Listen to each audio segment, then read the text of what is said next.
Laura Justine, responsable du service politique de la ville à la communauté de communes du Sud Basse-Terre. Donc effectivement, la communauté de communes organise la première édition du village de l'initiative et de l'orientation. Cette manifestation a principalement pour objectif de pousser les jeunes à s'investir dans la vie de la cité.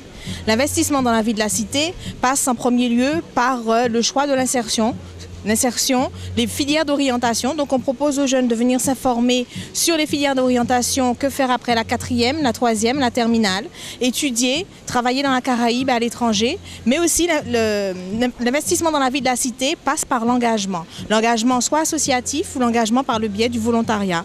C'est pour ça qu'on a en fait des stands autour de l'engagement associatif avec des organismes qui œuvrent, que ce soit dans le secteur de l'humanitaire ou dans le secteur de la protection de l'environnement. Nous avons également une présentation des chantiers de jeunes bénévoles. Ce sont des voies d'insertion sociale pour les jeunes. Nous avons eu trois ateliers au cinéma d'Arbaud. Le premier autour de l'engagement des jeunes, le deuxième autour de la notion des jeunes et les médias, c'est-à-dire quelles sont les limites, les freins à l'utilisation des moyens de communication modernes.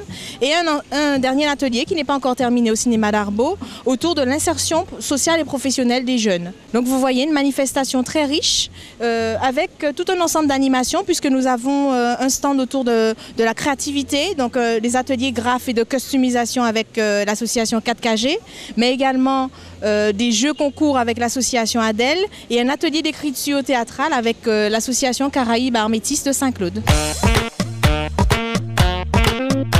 Alors, le public concerné, ce sont l'ensemble des jeunes prioritairement du Sud Basse-Terre, se sont déplacés en masse avec dans un premier temps les établissements scolaires, mais ils sont également venus de leur propre chef après leur cours et d'autres publics qui ne sont pas scolarisés, puisque vous avez également présent l'ensemble des voies d'insertion directes, que ce soit le RSMA, la Gendarmerie nationale, le CRFP, l'école de la deuxième chance.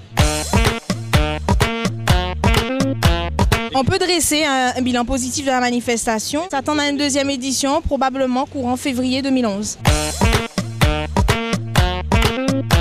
C'est une première pierre que nous avons jetée aujourd'hui, nous avons lancé, puisque même cette année, nous débutons par ce village, mais nous avons un ensemble d'animations par la suite, puisque aujourd'hui même, nous avons lancé 2 concours. Un premier concours photo-vidéo autour de l'image des jeunes, l'image que les jeunes ont dans notre société aujourd'hui, autour de 5 thématiques. Et également un concours intitulé CCSBT New City, construite à ville idéale, où le but c'est de sensibiliser les jeunes à la difficulté liée à la gestion d'une ville. Donc les jeunes doivent construire leur ville idéale, munis de l'ensemble de ces infrastructures. Donc nous irons également à la rencontre des jeunes du Sud Basse-Terre au sein des quartiers pour discuter avec eux au sein de ce qu'on appelle des bics à parole, soit directement dans les quartiers ou à l'occasion de manifestations organisées à cet effet. Enfin, nous organisons un grand bocantage à parole pour clôturer l'ensemble de nos travaux le 26 juin.